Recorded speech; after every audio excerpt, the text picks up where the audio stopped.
ಹರಿಭಕುತನಾದವ ಅರಿತು ಪಾಪವ ಮಾಡುವುದಿಲ್ಲ. ಹರಿಭಕುತನಾದವ ಅರಿತು ಪಾಪವ ಮಾಡುವುದಿಲ್ಲ. ಅರಿಯದೆ ಮಾಡಿದರೆ ಹರಿಯು ಎಣಿಸುವುದಿಲ್ಲ. ಶರಣು ಬಂದವನ ರವಿಯ ತನೆಯನನ್ನು ಮರೆಯದೆ ಭಜಿಸೋ, ಮರೆಯದೆ ಭಜಿಸೋ ರಂಗವಿಠಲ ರೇಯ.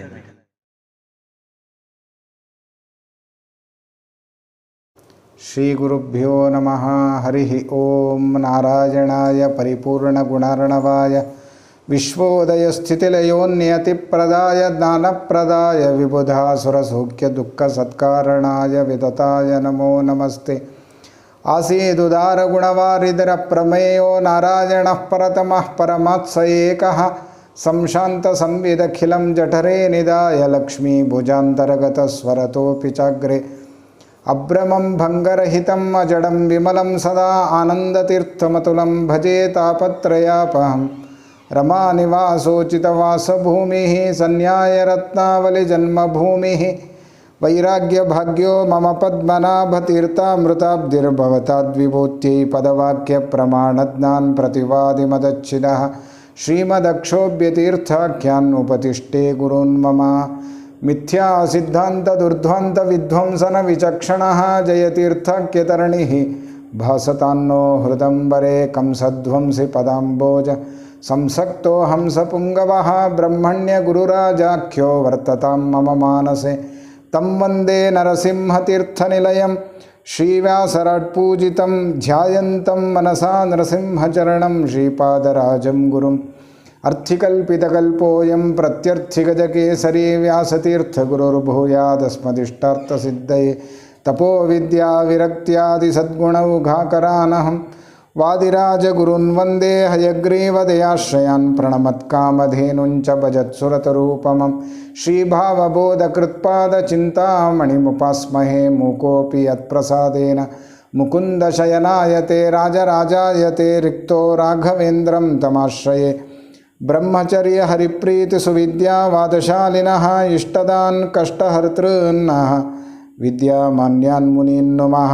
ಆಪಾದಮೌಳಿಪರ್ಯಂತಂ ಗುರುಣಾಮಾಕೃತಿಂ ಸ್ಮರೇತು ತೇನ ವಿಘ್ನಾಃ ಪ್ರಣಶ್ಯಂತಿ ಸಿದ್ಧ್ಯಂತಿ ಚ ಮನೋರಥಾಃ. ಪೃಥ್ವೀಮಂಡಲಮಧ್ಯಸ್ಥಾಃ ಪೂರ್ಣಬೋಧಮತಾನುಗಾಃ ವೈಷ್ಣವಾಃ ವಿಷ್ಣುಹೃದಯಾಃ ತನ್ನಮಸ್ಯೆ ಗುರುನ್ ಮಮ. ಲೌಕಿಕಫಲಲಕ್ಷಣಾಮೃತದೋಹಿನಿ ಗುರುವನುಗ್ರಹ ರೂಪಾಂ ತಾಂ ಕಾಮಧೇನುಮುಪಾಸ್ಮಹೆ. ಶ್ರೀ ಗುರುಭ್ಯೋ ನಮಃ. ಪರಮ ಮಂಗಲಕರವಾದ ಶ್ರೀಪಾದರಾಜರ ಆರಾಧನೆಯ ಪರ್ವಕಾಲದಲ್ಲಿ ನಾವೆಲ್ಲರೂ ಕೂಡ ಪರೋಕ್ಷವಾಗಿ ಸೇರ್ತಾ ಇದ್ದೇವೆ.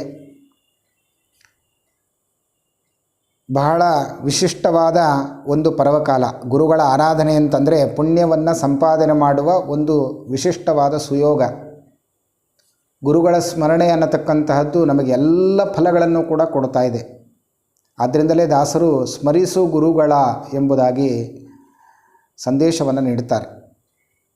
ಹಾಗಾಗಿ ಶ್ರೀಪಾದರಾಜರ ಈ ಪರ್ವಕಾಲದಲ್ಲಿ ಜ್ಞಾನದ ಮೂಲಕ ಗುರುಗಳನ್ನು ಆರಾಧಿಸಿದರೆ ಅವರ ಪ್ರತೀಕದಲ್ಲಿ ಭಗವಂತ ಬೇಗ ಸಂತೋಷಗೊಳ್ತಾನೆ ಅನ್ನುವ ದೃಷ್ಟಿಯಲ್ಲಿ ಪರಮ ಪೂಜ್ಯ ಶ್ರೀಪಾದರಾಜ ಮಠಾಧೀಶರಾದ ಶ್ರೀ ಶ್ರೀ ಕೇಶವನಿಧಿ ತೀರ್ಥ ಕರಕಮಲ ಸಂಜಾತರಾಗಿರತಕ್ಕಂತಹ ಈಗಾಗಲೇ ನೂತನವಾಗಿ ಪೀಠವನ್ನು ಏರಿದ ಶ್ರೀ ಸುಜಯ ನಿಧಿ ತೀರ್ಥರ ಅಧ್ಯಕ್ಷತೆಯಲ್ಲಿ ವಿಶೇಷವಾದ ಈ ಕಾರ್ಯಕ್ರಮ ನಡೀತಾ ಇದೆ.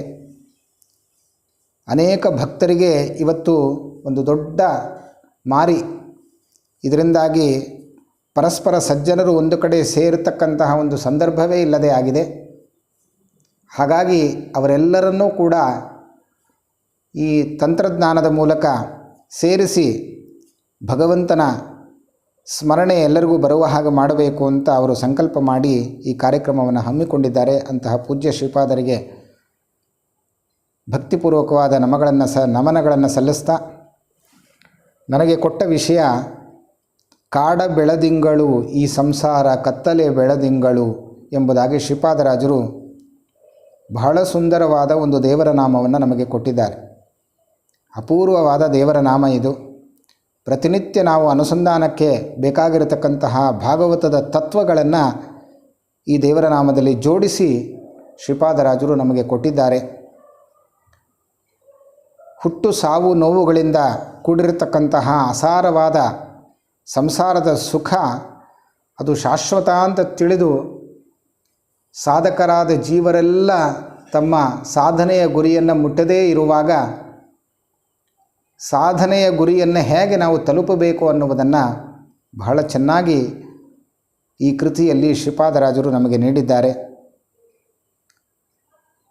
ಸಂಸಾರದ ಸುಖ ಅದು ಅಶಾಶ್ವತವಾಗಿರತಕ್ಕಂತಹದ್ದು, ಕ್ಷುಲ್ಲಕವಾದದ್ದು ಅನ್ನುವುದನ್ನು ಸಮರ್ಥನೆ ಮಾಡ್ತಾ ಹೋಗ್ತಾರೆ. ಇಲ್ಲಿ ಕಾಡ ಬೆಳದಿಂಗಳು ಈ ಸಂಸಾರ ಕತ್ತಲೆ ಬೆಳದಿಂಗಳು ಅನ್ನುವ ಪಲ್ಲವಿಯ ಈ ಒಂದು ವಾಕ್ಯವನ್ನು ಇಟ್ಟುಕೊಂಡು ಮಾತ್ರ ನನಗೆ ಕೊಟ್ಟ ಸಮಯದಲ್ಲಿ ನಾನು ಅನುವಾದ ಮಾಡಲಿಕ್ಕೆ ಪ್ರಯತ್ನ ಮಾಡ್ತೀನಿ. ಇಡೀ ದೇವರ ನಾಮ ನಾವು ನೋಡ್ತಾ ಹೋದರೆ ಎಷ್ಟು ಗಂಟೆ ಕೂತರೂ ಕೂಡ ಅದರ ವಿವರಣೆ ಕೊಡೋದು ಬಹಳ ಕಷ್ಟ. ಅಷ್ಟು ತತ್ವಗಳನ್ನು ಅಡಗಿಸಿ ಇಟ್ಟಿದ್ದಾರೆ ಶ್ರೀಪಾದರಾಜರು. ಇಲ್ಲಿ ಕಾಡು ಮತ್ತು ಬೆಳದಿಂಗಳು, ಕತ್ತಲೆ ಈ ಮೂರು ಶಬ್ದಗಳನ್ನು ಬಳಸಿದ್ದಾರೆ. ಕಾಡು ಅಂತಂದರೆ ಅದು ಸಂಸಾರ ಅಂತ ನಾವು ಇಟ್ಕೊಳ್ಬೇಕು. ಬೆಳದಿಂಗಳು ಅಂತಂದರೆ ಆ ಸಂಸಾರದಲ್ಲಿ ಸಿಗುವ ಕ್ಷುಲ್ಲಕವಾದ ಸುಖ, ಅದು ಬೆಳದಿಂಗಳು. ಮತ್ತು ಕತ್ತಲೆ ಅನ್ನುವ ಶಬ್ದವನ್ನು ಬಳಸಿದ್ದಾರೆ. ಕತ್ತಲೆ ಅಂದರೆ ಅದು ಅಜ್ಞಾನದ ಸಂಕೇತ. ಹಾಗಾಗಿ ಹೇಗೆ ಕಾಡಿನಲ್ಲಿ ಹುಣ್ಣಿಮೆಯ ಚಂದ್ರನ ಬೆಳದಿಂಗಳು ಕಾಡಿನ ಒಳಗೆ ದಟ್ಟವಾದ ನಿಬಿಡವಾದ ಗಿಡ ಮರಗಳ ಮಧ್ಯೆ ಎಲ್ಲೋ ಒಂದು ಸಣ್ಣ ಸಣ್ಣ ರಂಧ್ರಗಳ ಮೂಲಕ ಬೆಳಕು ಬಂದರೆ ಹೇಗೆ ಸರಿಯಾದ ದಾರಿ ತಿಳಿಯದೆ ದಾರಿ ತಪ್ಪಿ ಹೋಗ್ತಾನೋ ಕಾಡಿನಲ್ಲಿ, ಹಾಗೆ ಈ ಸಂಸಾರದಲ್ಲೂ ಕೂಡ ಎಲ್ಲ ಜೀವರಾಶಿಗಳು ದಾರಿ ತಪ್ಪಿ ತಾವು ಸರಿಯಾದ ಸಾಧನೆಯ ಗುರಿಯನ್ನು ಮುಟ್ಟದೆ ತತ್ತರಿಸಿ ಹೋಗ್ತಾ ಇದ್ದಾರೆ. ಅಂತಹ ಎಲ್ಲ ಸಾಧಕರಾದ ಜೀವರನ್ನು ಸರಿಯಾದ ಮಾರ್ಗದಲ್ಲಿ ನಾವು ಹೋಗಬೇಕು, ಗುರುಗಳ ಮೂಲಕ ಅಂತಹ ಸಾಧನೆಯ ಗುರಿಯನ್ನು ನಾವು ತಲುಪಬೇಕು ಅನ್ನುವ ತತ್ವವನ್ನು ಇಲ್ಲಿ ಬಹಳ ಚೆನ್ನಾಗಿ ವರ್ಣಿಸಿದ್ದಾರೆ. ನೋಡಿ, ಕಾಡು ಅಂದರೆ ಕಾಡಿನಲ್ಲಿ ನಮಗೆ ಸುಖ ಸಿಗೋದಿಲ್ಲ. ಕಾಲ ಕಾಲಕ್ಕೆ ಬೇಕಾದ ಆಹಾರ ಸಿಗಲಿಕ್ಕೆ ಸಾಧ್ಯ ಇಲ್ಲ. ಮಳೆ, ಬಿಸಿಲು, ನಾನಾ ತರಹ ದುಃಖ ಇವುಗಳಿಗೆ ನಾವು ಅಲ್ಲಿ ಹೊಂದಿಕೊಳ್ಳಬೇಕಾಗತ್ತೆ. ಯಾಕೆ ಶ್ರೀಪಾದರಾಜರು ಈ ಕಾಡನ್ನು ಉದಾಹರಣೆಯಾಗಿ ಕೊಟ್ಟಿದ್ದಾರೆ ಅಂತ ನಮಗೆ ಅನ್ನಿಸ್ಬೋದು. ಇದು ಅವರ ಅನುಭವವನ್ನು ತೋಡಿಕೊಳ್ತಾ ಇದ್ದಾರೆ ಈ ದೇವರ ನಾಮದ ಮೂಲಕ. ಶ್ರೀಪಾದರಾಜರು ಧ್ರುವಾಂಶರು ಅಂತ ಬಹಳ ಪ್ರಸಿದ್ಧವಾಗಿರತಕ್ಕಂತಹದ್ದು. ಧ್ರುವ ತನ್ನ 5ನೇ ವಯಸ್ಸಿನಲ್ಲಿ ಯಾವ ತಂದೆ ತೊಡೆಯ ಮೇಲೆ ಕೂಡಿಸಿಕೊಂಡು ಆ ಮಗುವನ್ನು ಮುದ್ದಾಡಬೇಕೋ ಅದೇ ತಂದೆ ಕಾಡಿಗೆ ಅಟ್ಟುವ ಹಾಗೆ ಮಾಡುತ್ತಾನೆ. ಬಹುಶಃ ಧ್ರುವನ ತಂದೆಗೆ ಉತ್ತಾನಪಾದ ಅಂತ ಹೆಸರು. ಆ ಹೆಸರು ಸಾರ್ಥಕ ಅಂತ ಶಾಸ್ತ್ರಕಾರರು ಹೇಳ್ತಾರೆ. ಯಾಕೆ ಅಂದರೆ ಮಗ ಸಂತೋಷದಿಂದ ಅಪ್ಪನ ತೊಡೆಯನ್ನು ಏರಲಿಕ್ಕೆ ಬಂದಾಗ ಆ ತೊಡೆಯನ್ನೇ ಮೇಲೆ ಎತ್ತಿದ್ದಾನಂತೆ, ಅವನು ಕೂಡಬಾರದು ಅಂತ. ಉತ್ತಾನಪಾದ, ತನ್ನ ಪಾದವನ್ನೇ ಉತ್ಥಾನ ಎತ್ತಿಬಿಟ್ಟಿದ್ದಾನಂತೆ. ಆಗ ತಾಯಿಯಾದ ಸುನೀತಿ ಎಂತಹ ಆದರ್ಶ ತಾಯಿ, ಮಗನನ್ನು ಕುರಿತು ಧೈರ್ಯ ಕೊಟ್ಟು ಹೇಳ್ತಾಳೆ, ಆರಾಧಯ ಅದೋಕ್ಷಜ ಪಾದಪದ್ಮಂ, ಹೋಗು ನೀನು ಭಗವಂತನ ಕಾಡಿಗೆ ಹೋಗಿ ಆರಾಧಿಸುವಂಥ ತಾಯಿಯ ಉಪದೇಶವನ್ನು ತಾನು ಪಡೆದು 5ನೇ ವಯಸ್ಸಿನಲ್ಲಿ ಆಟವಾಡುವ ಸಣ್ಣ ಪುಟ್ಟ ವಯಸ್ಸು, ಅಂತಹ ವಯಸ್ಸಿನಲ್ಲಿ ಕಾಡಿನಲ್ಲಿ ಘೋರವಾದ ತಪಸ್ಸು ಮಾಡಿ ವಾಸುದೇವ ರೂಪಿಯಾದ ಭಗವಂತನನ್ನು ಒಲಿಸಿಕೊಂಡು ನಾರದರ ಮೂಲಕ ಮಂತ್ರೋಪದೇಶವನ್ನು ಕೂಡ ಸಿದ್ಧಿ ಮಾಡಿಕೊಂಡು ಭಗವಂತನ ಅನುಗ್ರಹಕ್ಕೆ ಪಾತ್ರನಾದ ಧ್ರುವನೇ ಇವತ್ತು ಶ್ರೀಪಾದರಾಜರಾಗಿ ಬಂದಿದ್ದಾರೆ. ಅದಕ್ಕೆ ಅವರು ಉದಾಹರಣೆ ಕೊಡುವಾಗ ಕಾಡಿನ ದೃಷ್ಟಾಂತವನ್ನೇ ಕೊಡ್ತಾರೆ. ಕಾಡಿನ ಅನುಭವ ನನಗಾಗಿದೆ, ಹಾಗಾಗಿ ಕಾಡ ಬೆಳದಿಂಗಳು ಈ ಸಂಸಾರ ಕತ್ತಲೆ ಬೆಳದಿಂಗಳು ಅಂತ. ಅಂತಹ ಶ್ರೀಪಾದರಾಜರು ಬಹಳ ಸುಂದರವಾದ ಭಾಗವತದ ತತ್ವಗಳನ್ನು ಇದರಲ್ಲಿ ಜೋಡಿಸಿಕೊಡ್ತಾರೆ ನಮಗೆ. ಹೇಗೆ ಕಾಡಿನಲ್ಲಿ ಬೆಳಕು ಅಸ್ಪಷ್ಟವೋ ಹಾಗೆ ಈ ಸಂಸಾರದಲ್ಲೂ ಕೂಡ ಸುಖ ಅನ್ನೋದು ಶಾಶ್ವತ ಅಲ್ಲ, ಅದು ನಿಜವಾದ ಸುಖ ಅಲ್ಲ. ಸುಖ ಅಂತ ಭ್ರಮಿಸಿ ಎಲ್ಲ ಜೀವರಾಶಿಗಳು ಕೂಡ ದುಃಖ ಪಡ್ತಾರೆ. ಹಾಗಾಗಿ ವಿಷಯ ಪದಾರ್ಥಗಳಲ್ಲಿ ದೋಷ ಚಿಂತನೆ ನಡೆಸಬೇಕು, ಭಗವಂತನಲ್ಲಿ ಗುಣಚಿಂತನೆ ನಡೆಸಬೇಕು ಅನ್ನುವ ಒಟ್ಟಾರೆ ಈ ದೇವರ ನಾಮದ ಸಾರ, ಅದನ್ನು ನಾವು ತಿಳ್ಕೊಳ್ಬೇಕು. ಹಾಗಾಗಿ ದಾರಿ ತಪ್ಪುವ ಒಂದು ಸಂದರ್ಭವೇ ಹೆಚ್ಚು. ಕಾಡಿನಲ್ಲಿ ದಟ್ಟವಾದ ಗಿಡಗಳ ಮಧ್ಯೆ ಕತ್ತಲೆಯಲ್ಲಿ ಬೆಳಕು ತೋರದೇ ಇದ್ದಾಗ ಅಲ್ಲಲ್ಲಿ ಸ್ವಲ್ಪ ಸ್ವಲ್ಪ ಬೆಳಕು ಸಿಕ್ಕಾಗ ಸರಿಯಾದ ಮಾರ್ಗ ಹೇಗೆ ನಮಗೆ ಸಿಗೋದಿಲ್ಲವೋ ಅದರಂತೆ ಈ ಸಂಸಾರದಲ್ಲೂ ಕೂಡ ಸಾಧಕನಾದ ಜೀವ ತಾನೇನೋ ಭಾರೀ ಸಾಧನೆ ಮಾಡಿದ್ದೀನಿ ಅಂತ ತಿಳ್ಕೊಳ್ತಾನೆ. ಆದರೆ ಆ ಸಾಧನೆ ನಿಜವಾದ ಸಾಧನೆ ಅದಾಗೋದಿಲ್ಲ. ಅದಾಗಬೇಕಾದರೆ ನಾವು ವಿಷಯ ಪದಾರ್ಥಗಳಲ್ಲಿ ದೋಷ ಚಿಂತನೆ ಮಾಡ್ತಾ ಹೋಗಬೇಕು ಅನ್ನುವ ಒಂದು ತತ್ವ ಇಲ್ಲಿ ಅಡಗಿದೆ ಅನ್ನೋದನ್ನು ನಾವು ತಿಳಿಬೇಕು. ಕಾಡು ಅಂದರೆ ಅದು ಸಂಸಾರ ಅಂತ. ಬೆಳದಿಂಗಳು ಅಂತಂದರೆ ಸುಖ, ಕ್ಷುಲ್ಲಕವಾದ ಸುಖ. ಪೂರ್ಣವಾದ ಬೆಳದಿಂಗಳು, ಬಯಲಲ್ಲಿದ್ದ ಬೆಳದಿಂಗಳಲ್ಲಿ ಹೇಗೆ ವಸ್ತುವಿನ ಜ್ಞಾನ ನಮಗೆ ಉಂಟಾಗುತ್ತೋ ಹಾಗೆ ಕಾಡಿನ ಒಳಗಿದ್ದ ಬೆಳದಿಂಗಳು ಅದು ಅಲ್ಪ ಸ್ವಲ್ಪ ಬೆಳಕಿನ ಮೂಲಕ ಕಾಡಿನಲ್ಲಿದ್ದ ವಸ್ತುಗಳ ಸರಿಯಾದ ಜ್ಞಾನ ನಮಗೆ ತಿಳುವಳಿಕೆ ಆಗುವುದಿಲ್ಲ. ಹಾಗೆ ಸಂಸಾರದಲ್ಲೂ ಕೂಡ ಭಗವಂತನನ್ನು ಪರಿಪೂರ್ಣವಾಗಿ ತಿಳಿಯದೆ ಅವನು ಅಥವಾ ವಿರುದ್ಧವಾಗಿ ವಿಪರೀತವಾಗಿ ಪರಮಾತ್ಮನನ್ನು ತಿಳಿಯುವ ಸಂದರ್ಭಗಳು ಬಂದುಬಿಡುತ್ತದೆ. ಅದೇ ಅಜ್ಞಾನ ಅಂತ. ಇಲ್ಲಿ ಕತ್ತಲೆ ಅಂದರೆ ಅಜ್ಞಾನ. ಅದು ಅಜ್ಞಾನ ತದು ಉಪಲಕ್ಷಿತವಾದ ಸಂಶಯ ವಿಪರೀತ ಜ್ಞಾನಗಳನ್ನು ಕೂಡ ಇಲ್ಲಿ ಇಟ್ಟುಕೊಳ್ಬೇಕು. ಹಾಗಾಗಿ ಜೀವ, ಸಾಧಕನಾದ ಜೀವ ತನ್ನ ಗುರಿಯನ್ನು ಮುಟ್ಟದೇ ಇರುವಾಗ ತಾನು ಗುರಿ ಮುಟ್ಟಲಿಕ್ಕೋಸ್ಕರ ಬೇಕಾದ ಸಾಧನೆಯ ಮಾರ್ಗ ಇಲ್ಲಿದೆ ಅನ್ನೋದನ್ನು ಬಹಳ ಸುಂದರವಾಗಿ ಇಲ್ಲಿ ವರ್ಣನೆ ಮಾಡಿದ್ದಾರೆ ಶ್ರೀಪಾದರಾಜರು. ಅದಕ್ಕೊಂದು ಉದಾಹರಣೆ ಕೊಡೋದಾದರೆ, ಒಬ್ಬ ಕಾಡಿನಲ್ಲಿ ಕಟ್ಟಿಗೆ ಮಾರುವವ ತಾನು ಎಲ್ಲ ಕಟ್ಟಿಗೆಗಳನ್ನು ಕಾಡಿನಲ್ಲಿ ಸಂಗ್ರಹ ಮಾಡಿ ಹೆಚ್ಚು ಹಣವನ್ನು ಪಡೆಯಬೇಕು ಅನ್ನುವ ಆಸೆಯಿಂದ ಬೆಳಗ್ಗೆ ಕಾಡಿಗೆ ಹೋಗ್ತಾನೆ ಒಬ್ಬ ವ್ಯಕ್ತಿ. ಎಲ್ಲ ಕಟ್ಟಿಗೆಗಳನ್ನು ಸಂಗ್ರಹ ಮಾಡಿಕೊಳ್ತಾನೆ. ಸಂಗ್ರಹ ಮಾಡಿ ಆ ಎಲ್ಲ ಕಟ್ಟಿಗೆಯನ್ನು ಸಂಜೆ ಕಾಲದಲ್ಲಿ ತಲೆಯ ಮೇಲೆ ಹೊತ್ತುಕೊಂಡು ಹೋಗಬೇಕು ಅಂತ ಹೊರಡ್ತಾನೆ. ಸೂರ್ಯ ಅಸ್ತಂಗತನಾಗಿ ಬಿಟ್ಟಿದ್ದಾನೆ. ಸೂರ್ಯನಿರುವಾಗಲೇ ಕಾಡಿನ ಒಳಗೆ ದಟ್ಟವಾದ ನಿಬಿಡವಾದ ಗಿಡಗಳ ಮಧ್ಯೆ ನಮಗೆ ದಾರಿ ತೋರುವುದು ಕಷ್ಟ. ಅಂದಮೇಲೆ ಸೂರ್ಯ ಅಸ್ತಂಗತನಾಗುವ ಸಮಯ ಬೇರೆ ಬಂದಿದೆ, ಸಾಯಂಕಾಲದ ಹೊತ್ತು. ಆಗ ಎಲ್ಲ ಕಟ್ಟಿಗೆಗಳನ್ನು ಬೆಳಗ್ಗೆಯಿಂದ ಸಂಜೆಯ ತನಕ ಕಟ್ಟಿಗೆ ಸಂಗ್ರಹ ಮಾಡಿದ ವ್ಯಕ್ತಿ ಅಷ್ಟು ಕಟ್ಟಿಗೆ ಹೊತ್ತುಕೊಂಡು ಹೋಗಲಿಕ್ಕೆ ಸಾಧ್ಯವ ಅನ್ನುವ ಯೋಚನೆಯೂ ಮಾಡದೆ ಹೆಚ್ಚು ಹಣ ಸಿಗತ್ತೆ ಅನ್ನುವ ಆಸೆಯಿಂದ ತಾನು ಎಲ್ಲ ಕಟ್ಟಿಗೆಗಳನ್ನು ಹೊಡೆದಿದ್ದಾನಷ್ಟೇ. ಆದರೆ ಅಷ್ಟು ಕಟ್ಟಿಗೆಗಳನ್ನು ತಲೆ ಮೇಲೆ ಹೊತ್ತುಕೊಳ್ಳಿಕ್ಕೆ ಅವನಿಗಾಗಲಿಲ್ಲ.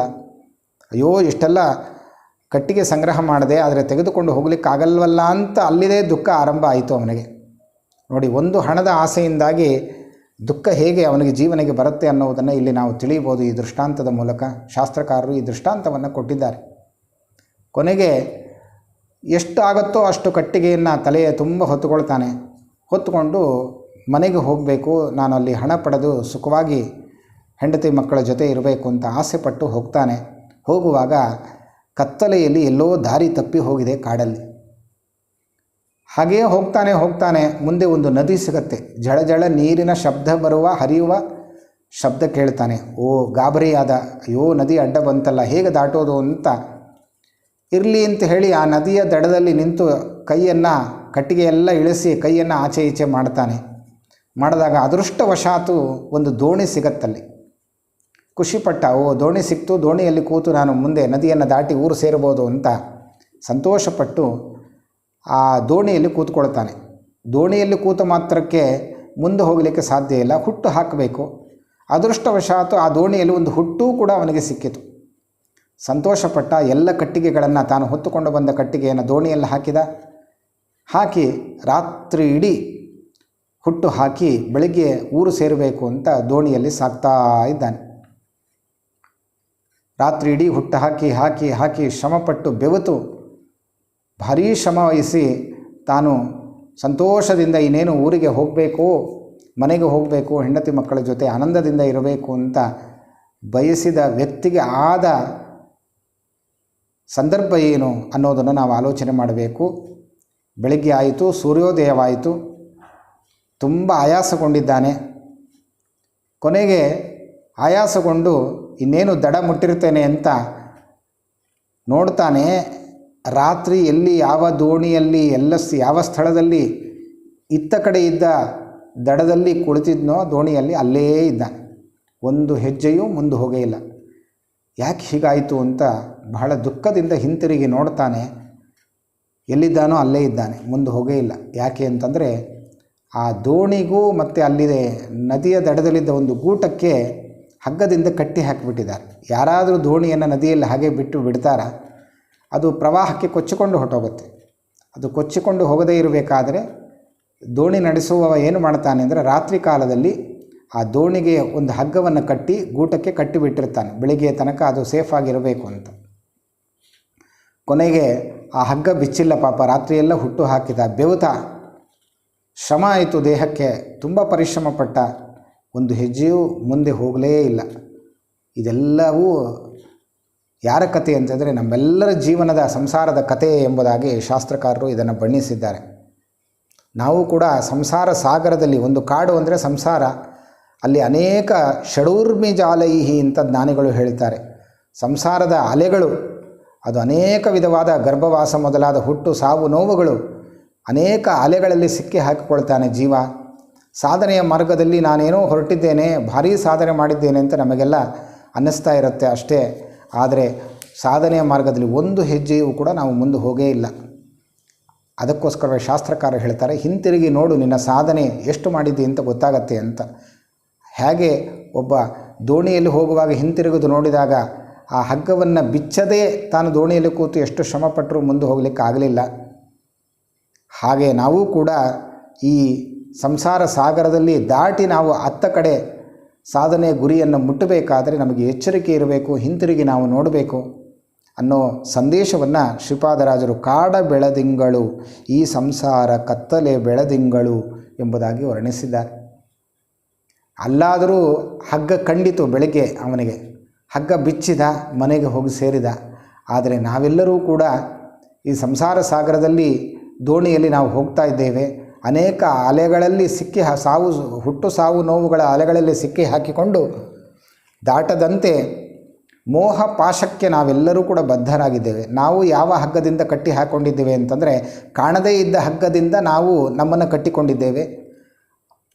ಆ ಹಗ್ಗವನ್ನು ಬಿಡಿಸಬೇಕಾದ್ರೆ ಹಗ್ಗವೇ ಕಾಣ್ತಾ ಇಲ್ಲ, ಗಂಟು ಹಾಕಿದವಂತೂ ಅವನೇ ಬರಬೇಕು. ಹಾಗಾದರೆ ಏನು ಮಾಡಬೇಕು ಅಂತ ನಮಗೆ ಪ್ರಶ್ನೆ ಬಂದರೆ ಅದಕ್ಕೆ ಉತ್ತರವನ್ನು ಶ್ರೀಪಾದರಾಜರು ಇಲ್ಲಿ ಕೊಟ್ಟಿದ್ದಾರೆ. ಹಾಗಾಗಿ ನಾವು ಗಮನಿಸಿ ಈ ದೇವರ ನಾಮವನ್ನು ನೋಡಿದಾಗ ಒಬ್ಬ ಸಾಧಕನಾದ ಜೀವನಿಗೆ ಎಷ್ಟು ಅನುಕೂಲವಾಗ್ತದೆ ಅನ್ನೋ ಒಂದು ತತ್ವ ಇಲ್ಲಿ ನಾವು ಕಾಣಬಹುದು. ಹಾಗಾಗಿ ಮೋಹ ಪಾಶಕ್ಕೆ ಬದ್ಧನಾದ ಈ ಜೀವ ಸಂಸಾರವನ್ನು ದಾಟಲಿಕ್ಕೆ ಆಗದೇ ಇದ್ದಾಗ ಪ್ರಹ್ಲಾದರಾಜರು ನರಸಿಂಹದೇವರನ್ನು ಸ್ತೋತ್ರ ಮಾಡುವ ಸಂದರ್ಭದಲ್ಲಿ ಹೇಳ್ತಾರೆ, ಇದೇ ದುರ್ಗಾಣಿ ತೇ ಪದಯುಗಾಲಯ ಹಂಸ ಸಂಗಹ ಅಂತ. ದಾಟಲಿಕ್ಕೆ ಅಶಕ್ಯವಾದ ಈ ಸಂಸಾರ ಸಾಗರ, ಸಂಸಾರ ಬಂಧನ, ಮೋಹಪಾಶಕ್ಕೆ ಬದ್ಧರಾಗಿ ನಾವೆಲ್ಲರೂ ಕೂಡ ಪರಮಾತ್ಮನನ್ನು ಮರೆತು ದಾಟಲಿಕ್ಕೆ ಹೊರಟಿದ್ದೇವೆ. ಆದರೆ ಆ ಹಗ್ಗ ಬಿಚ್ಚದೆ ಹೇಗೆ ದೋಣಿ ಮುಂದೆ ಹೋಗಲಿಕ್ಕೆ ಆಗೋದಿಲ್ಲವೋ ಹಾಗೆ ನಾವು ಕೂಡ ನಮ್ಮನ್ನು ನಾವು ಕಟ್ಟಿ ಹಾಕಿಕೊಂಡ ಹಗ್ಗವನ್ನು ನಾವು ಬಿಚ್ಚಾಕಬೇಕು. ಅದಕ್ಕೋಸ್ಕರವೇ ಕೃಷ್ಣ ಪರಮಾತ್ಮ ಉಡುಪಿಯಲ್ಲಿ ಕೈಯಲ್ಲಿ ಒಂದು ಹಗ್ಗವನ್ನು ಇಟ್ಟುಕೊಂಡಿದ್ದಾನೆ. ಮೋಹಪಾಶಕ್ಕೆ ಬದ್ಧರಾದ ಜೀವರನ್ನು ಆ ಮೋಹಪಾಶದಿಂದ ದೂರ ಮಾಡ್ತೇನೆ ಅಂತ ತಿಳಿಸಲಿಕ್ಕೋ ಎಂಬಂತೆ ಕೃಷ್ಣ ಪರಮಾತ್ಮ ತಾನು ಕೈಯಲ್ಲಿ ಒಂದು ಹಗ್ಗವನ್ನು ಇಟ್ಟುಕೊಂಡು ಮೋಹಪಾಶವನ್ನು ದೂರ ಮಾಡ್ತೇನೆ ಅನ್ನುವುದನ್ನು ತೋರಿಸ್ತಾ ಇದ್ದಾನೆ ಕೃಷ್ಣ ಪರಮಾತ್ಮ. ಆದ್ದರಿಂದಲೇ ಶ್ರೀಪಾದರಾಜರು ಗೋಪಿಕಾಸ್ತ್ರೀಯರಿಗೆ ಅತ್ಯಂತ ಪ್ರಿಯನಾದ ಗೋಪೀನಾಥನಾದ ಕೃಷ್ಣನನ್ನು ಆರಾಧಿಸಿ ನಾವು ಈ ಅಸಾರವಾದ ಸಂಸಾರವನ್ನು ದಾಟಬೇಕು ಅನ್ನುವ ಸಂದೇಶವನ್ನು ತಮ್ಮ ಉಪಾಸ್ಯ ಮೂರ್ತಿಯ ಮೂಲಕ ಜಗತ್ತಿಗೆ ಸಂದೇಶವನ್ನು ಶ್ರೀಪಾದರಾಜರು ಕೊಡ್ತಾ ಇದ್ದಾರೆ. ಹಾಗಾಗಿ ನಾವು ನಮ್ಮ ಸ್ಥಿತಿ ಹೇಗಾಗಿದೆ ಅಂತಂದರೆ ಮೋಹಪಾಶ ಬಿಚ್ಚೋದಿರಲಿ, ಉಪಾಕರ್ಮ ಬರುತ್ತೆ ಅಂತ ಇಟ್ಕೊಳ್ಳಿ. ಉಪಾಕರ್ಮ ಬಂದಾಗ ಇನ್ನೇನು ಪುರೋಹಿತರು ಯಜ್ಞೋಪವೀತವನ್ನು ಧಾರಣೆ ಮಾಡಲಿಕ್ಕೆ ಮಂತ್ರವನ್ನು ಹೇಳ್ತಿರ್ತಾರೆ. ಯಜ್ಞೋಪವೀತವನ್ನು ತೊಯಿಸಿರ್ತಾನೆ. ಆ ತೊಯಿಸಿದ್ದಾಗ ಅದು ಗಂಟನ್ನೇ ಬಿಚ್ಚಿ ಯಜ್ಞೋಪವೀತವನ್ನು ಬಿಡಿಸಿ ಯಜ್ಞೋಪವೀತವನ್ನು ಹಾಕ್ಕೋಬೇಕು. ಯಜ್ಞೋಪವೀತಂ ಪರಮಂ ಪವಿತ್ರಂ ಅಂತ ಪುರೋಹಿತರು ಆರಂಭ ಮಾಡ್ತಾರೆ. ಅವನೇನು ಮಾಡ್ತಾನೆ ಅಂದರೆ ಯಜ್ಞೋಪವೀತನ ಬಿಡಿಸಿ ಯಜ್ಞೋಪವೀತ ಹಾಕ್ಕೋಬೇಕು ಅಂತ ಹೋದಾಗ ಬಿಡಿಸ್ಲಿಕ್ಕೆ ಹೋದಾಗ ಒಂದು ಗಂಟಾಗತ್ತೆ. ಅದನ್ನು ಆ ಗಂಟನ್ನು ಬಿಡಿಸಬೇಕು ಅಂತ ಹೋಗಿ ಪ್ರಯತ್ನ ಮಾಡ್ತಾನೆ, ಇನ್ನೊಂದು ಗಂಟಾಗತ್ತೆ. ಅದನ್ನು ಬಿಡಿಸಬೇಕು ಅಂತ ಇನ್ನೊಂದು ಗಂಟು, ಅಲ್ಲಿ ಮಂತ್ರವೂ ಮುಗಿದು ಹೋಗುತ್ತೆ, ಉಪಾಕರ್ಮವೇ ಮುಗುತ್ತೆ, ಇವನು ಗಂಟೇನೋ ಜನವಾರದ ಗಂಟು ಬಿಚ್ಚಲಿಕ್ಕೆ ಆಗೋದಿಲ್ಲ. ಇಂತಹ ಹಣೆ ಬರಹ ಅಂದಮೇಲೆ ಜನವಾರದ ಗಂಟನ್ನೇ ಬಿಚ್ಚಲಿಕ್ಕೆ ಆಗದೆ ಹೋದ ಈ ವ್ಯಕ್ತಿಗೆ ಮೋಹಪಾಶದ ಗಂಟನ್ನು ಬಿಚ್ಚೋದು ಹೇಗೆ ಸಾಧ್ಯ ಇದೆ? ಆದ್ದರಿಂದ ಆ ಮೋಹಪಾಶವನ್ನು ಕಳಿಬೇಕಾದರೆ ಆ ಗಂಟನ್ನು ಬಿಚ್ಚೋರು ಯಾರು? ಅನ್ನುವ ಸಂದೇಶ ಶುಕಾಚಾರ್ಯರು ಭಾಗವತದಲ್ಲಿ ಕೊಡ್ತಾರೆ. ಗುರುಕರ್ಣದಾರಂ ಮಯಾನುಕೂಲೇನ ನಭಸ್ವತೇರಿತಂ ಪುಮಾನ್ ಭವಾಬ್ದಿಂ ನತರೇತ್ಸ ಆತ್ಮಃ ಅಂತ. ಯಾರು ಈ ಮೋಹಪಾಶವನ್ನು ಬಿಚ್ಚಿಕೊಳ್ಳಲಿಕ್ಕೆ ಪ್ರಯತ್ನವನ್ನೂ ಮಾಡೋದಿಲ್ಲವೋ, ಸಂಸಾರವನ್ನು ದಾಟಲಿಕ್ಕೆ ಪ್ರಯತ್ನ ಮಾಡೋದಿಲ್ಲವೋ, ಅವ ಆತ್ಮಃ, ಅವನನ್ನು ಅವನೇ ಸಂಹಾರ ಮಾಡಿಕೊಂಡ ಹಾಗೆ ಆತ್ಮಹತ್ಯೆ ಮಾಡಿಕೊಂಡ ಪಾಪ ಬರ್ತದೆ ಅಂತ ಭಾಗವತದಲ್ಲಿ ಶುಕಾಚಾರ್ಯರು ನಮಗೆ ತಿಳಿಸಿಕೊಡ್ತಾರೆ. ಹಾಗಾಗಿ ನಾವು ಈ ಸಂಸಾರವನ್ನು ದಾಟಲಿಕ್ಕೆ ಬೇಕಾದ ಉಪಾಯಗಳನ್ನು ಶ್ರೀಪಾದರಾಜರು ಈ ದೇವರ ನಾಮದಲ್ಲಿ ನಮಗೆ ಸಂಗ್ರಹ ಮಾಡಿ ನಮಗೆ ಕೊಟ್ಟಿದ್ದಾರೆ. ಇದನ್ನೇ ಭಾಗವತದಲ್ಲಿ ಶುಕಾಚಾರ್ಯ ಹೇಳ್ತಾರೆ, ದಾರಾ ಪುತ್ರಾದಿ ಬಂಧೂನಾಂ ಸಂಗಮ ಪಂಥ ಸಂಗಮ. ಹಾಗಾಗಿ ಮೋಹಪಾಶಕ್ಕೆ ಬದ್ಧನಾದ ಜೀವ, ಇಲ್ಲಿ ಕತ್ತಲೆ ಅಂತ ಶಬ್ದ ಬಳಸಿದ್ದಾರೆ ಶ್ರೀಪಾದರಾಜರು. ಕತ್ತಲೆ ಬೆಳದಿಂಗಳು ಅಂತ. ಕತ್ತಲೆ ಅಂದರೆ ಅಜ್ಞಾನ, ಅಜ್ಞಾನ ತದುಪಲಕ್ಷಿತವಾದ ಮೋಹ, ಮಹಾಮೋಹ, ತಾಮಿಸ್ರ, ಅಂಧತಾಮಿಸ್ರ, ಈ 5 ತಗೊಳ್ಬೇಕು ನಾವು. ಪಂಚಪರ್ವಣೀಂ ಅಂತ ಶಾಸ್ತ್ರಕಾರರು ಅದನ್ನು ಹೇಳಿದ್ದಾರೆ. ಈ 5 ವಿಧವಾದ ಕತ್ತಲೆಗಳಿದೆ ನಮ್ಮ ಜೀವನದಲ್ಲಿ. ಯಾವ ಕತ್ತಲೆ? ನಾವು ಶ್ರೀಪಾದರಾಜರು ಒಂದು ಕತ್ತಲೆಯನ್ನು ಹೇಳಿದರು, ಕತ್ತಲೆ ಬೆಳದಿಂಗಳು, ಕಾಡ ಕತ್ತಲೆ. ಅದು ಒಂದು ಮಾತ್ರ ಕತ್ತಲೆ ಅಲ್ಲ, ಅದು ಕತ್ತಲೆ ಅಲ್ಲ, ತದು ಉಪಲಕ್ಷಿತವಾದ ಇನ್ನೂ 4 ಕತ್ತಲೆಗಳಿದೆ ಅಂತ ಹೇಳ್ತಾ ಇದ್ದಾರೆ. ಅದನ್ನೇ ಶಾಸ್ತ್ರಕಾರರು ತಮಸ್ಸು, ಮೋಹ, ಮಹಾಮೋಹ, ತಾಮಿಸ್ರ, ಅಂಧತಾಮಿಸ್ರ ಎಂಬುದಾಗಿ 5 ಕತ್ತಲೆಗಳನ್ನು ಉದಾಹರಿಸಿದ್ದಾರೆ. ಆ ಒಂದೊಂದೇ ಕತ್ತಲೆಯನ್ನು ನಾವು ದಾಟಬೇಕಾದರೆ ಸರಿಯಾದ ಬೆಳಕು ಬೇಕು ನಮಗೆ. ಆ ಬೆಳಕು ಕೊಡುವವರು ಯಾರು ಅಂತಂದರೆ, ಈ ಸೂರ್ಯ ಹೊರಗಿನ ಪ್ರಪಂಚವನ್ನು ಬೆಳಗಿಸಬಹುದು, ಆದರೆ ನಮ್ಮ ಹೃದಯದ ಒಳಗಿದ್ದ ಈ ಕತ್ತಲೆ, ಪಂಚವಿಧವಾದ ಕತ್ತಲೆಗಳು, ಪಂಚಪರ್ವಣೀಂ, ಈ ಪರ್ವಗಳು, ಇದನ್ನು ದಾಟಬೇಕು. ಈ ಕತ್ತಲೆಯಿಂದ ನಾವು ದೂರ ಆಗಬೇಕು. ಅಲ್ಲಿ ಬೆಳಕಿನ ಮೂಲಕ ಅಲ್ಲಿದ್ದ ಬಿಂಬರೂಪಿಯಾದ ಭಗವಂತನ ದರ್ಶನ ನಮಗಾಗಬೇಕು. ಅದನ್ನು ಧ್ರುವರಾಜರಾದಾಗ ಶ್ರೀಪಾದರಾಜರು ಅದನ್ನು ತೋರಿಸಿಕೊಟ್ಟರು. ಅಂತರಂಗದ ಒಳಗಿದ್ದ ವಾಸುದೇವ ರೂಪಿಯಾದ ಭಗವಂತನನ್ನು ತಾವು ಕಣ್ಮುಚ್ಚಿ ಅಂತರಂಗದ ಕಣ್ಣಿನ ಒಳಗಣ್ಣಿನಿಂದ ಆ ವಾಸುದೇವ ರೂಪಿಯಾದ ಪರಮಾತ್ಮನ ದರ್ಶನವನ್ನು ಮಾಡಿದರು ಧ್ರುವರಾಜರು ಅಂತ ನಾವು ಕೇಳ್ತೇವೆ. ಹಾಗಾಗಿ ಅಂತರಂಗದ ಒಳಗಿದ್ದ ಬಿಂಬರೂಪಿಯಾದ ಭಗವಂತನ ದರ್ಶನವಾಗದೇ ಈ ಕತ್ತಲೆಯನ್ನು ದಾಟಲಿಕ್ಕೆ ಸಾಧ್ಯ ಇಲ್ಲ ಅನ್ನುವ ಸಂದೇಶವನ್ನು ನಮಗೆ ಕೊಡ್ತಾ ಇದ್ದಾರೆ. ಹಾಗಾಗಿ ದಾರಾ ಪುತ್ರಾದಿ ಬಂಧೂನಾಂ ಸಂಗಮ ಪಂಥ ಸಂಗಮ ಅಂತ ಏಕಾದಶ ಸ್ಕಂದ ಭಾಗವತದಲ್ಲಿ ಶುಕಾಚಾರ್ಯರು ಇದನ್ನು ಸ್ಪಷ್ಟವಾಗಿ ಹೇಳ್ತಾರೆ. ಅಂದರೆ ನಮ್ಮದಲ್ಲದ್ದನ್ನು ನಮ್ಮದು ಅಂತ ತಿಳಿಯೋದೇನಿದೆ, ಇದು ವಿಪರೀತ ಜ್ಞಾನ, ಮೋಹ ಅಂತ ಇದನ್ನು ಕರೆದಿದ್ದಾರೆ. ಹಾಗಾಗಿ ಇಂತಹ ಇದೊಂದು ರೀತಿಯಾದ ಕತ್ತಲೆ ಅಂತ ಹೇಳಿದ್ದಾರೆ. ಇದರಿಂದ ನಾವು ದೂರ ಆಗಬೇಕು. ಸಂಸಾರದಲ್ಲಿ ಇದೆ. ಸಂಸಾರ ಅಂದರೆ ಏನು? ನಮ್ಮದಲ್ಲದ ವಸ್ತುವನ್ನು, ಪರಿವಾರವನ್ನು ನಮ್ಮದು ಅಂತ ತಿಳ್ಕೊಂಡು ಬಿಡ್ತೇವೆ. ಅದು ಹೇಗೆ ಅಂದರೆ ಭಾಗವತದಲ್ಲಿ ಒಳ್ಳೆ ದೃಷ್ಟಾಂತ ಕೊಟ್ಟಿದ್ದಾರೆ. ಇದು ಸಂಸಾರ ಶಾಶ್ವತ ಅಲ್ಲ ಅಂತ ಅನ್ನುವುದಕ್ಕೆ ಒಂದು ಒಳ್ಳೆಯ ದೃಷ್ಟಾಂತ ಏನು ಅಂತಂದರೆ, ದಾರಾ ಪುತ್ರಾದಿ ಬಂಧೂನಾಂ ಸಂಗಮ ಪಾಂಥ ಸಂಗಮ ಅಂತ. ಅಂದರೆ ಪ್ರಯಾಣದ ಒಂದು ದೃಷ್ಟಾಂತವನ್ನು ಕೊಡ್ತಾ ಇದ್ದಾರೆ. ಯಾತ್ರೆಗೆ ನಾವು ಹೋಗ್ತೇವೆ, ಬದರಿ ಯಾತ್ರೆಗೆ 30 ದಿವಸ ಎಲ್ಲೋ ರೈಲಿನಲ್ಲೋ ಬಸ್ಸಿನಲ್ಲೋ ಹೋಗ್ತೇವೆ.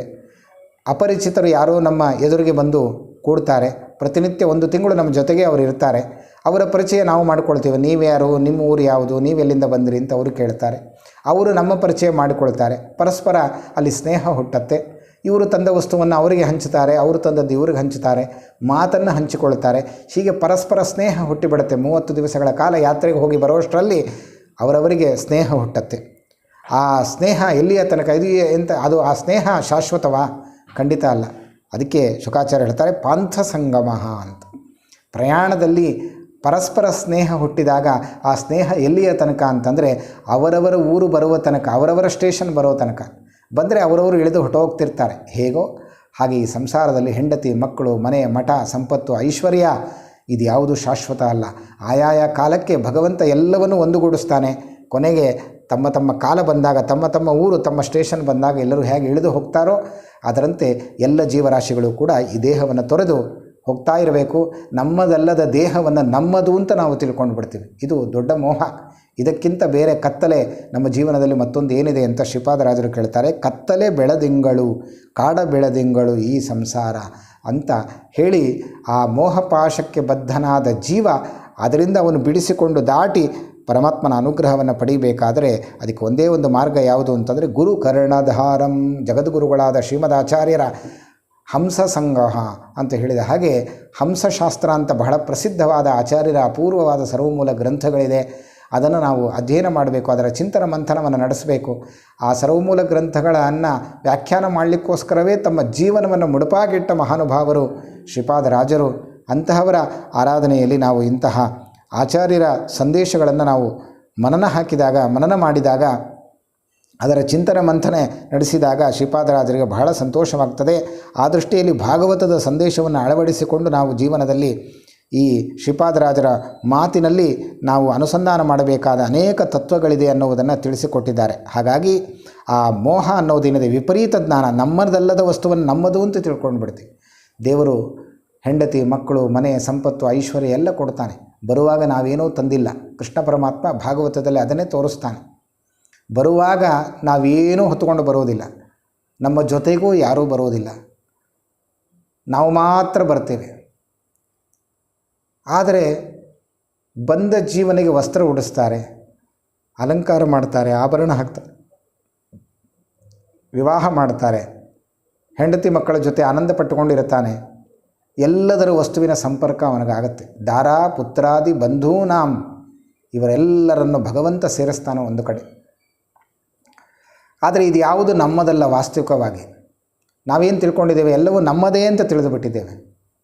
ನೋಡಿ, ಬರುವಾಗ ನನ್ನದೇ ಹೆಂಡತಿ ಆಗಿದ್ದರೆ ನನ್ನ ಹೆಂಡತಿಯನ್ನು ನಾನು ಕರ್ಕೊಂಡು ಬರಬೇಕಿತ್ತು. ಬರುವಾಗ ನಾ ಹೆಂಡತಿಯನ್ನು ಕರ್ಕೊಂಡು ಬರೋದಿಲ್ಲ, ನಾನು ಮಾತ್ರ ಬರ್ತೇನೆ. ಮಕ್ಕಳು ಬರುವಾಗ ನಮ್ಮ ಮಕ್ಕಳನ್ನು ನಾನು ಕರ್ಕೊಂಡು ಬಂದಿಲ್ಲ. ನಾನು ತೊಡುವ ಉಡುಗೆಗಳನ್ನು ಕೂಡ ಧರಿಸಿ ನಾನು ಬಂದವನಲ್ಲ. ಇವತ್ತೇನು ಸಂಪತ್ತಿನ ಜೊತೆ ಇದ್ದೇನೆ, ಆದರೆ ಆ ಎಲ್ಲ ಸಂಪತ್ತು ಕೂಡ ಅದನ್ನು ನಾನು ಬರುವಾಗ ನನ್ನ ಸಂಪತ್ತು ಅಂತ ನಾನು ಹೊತ್ತುಕೊಂಡು ಬಂದವನಲ್ಲ. ಆದರೆ ಇದೆಲ್ಲದರ ಜೊತೆ ನಾನಿದ್ದೇನೆ ಇವತ್ತು.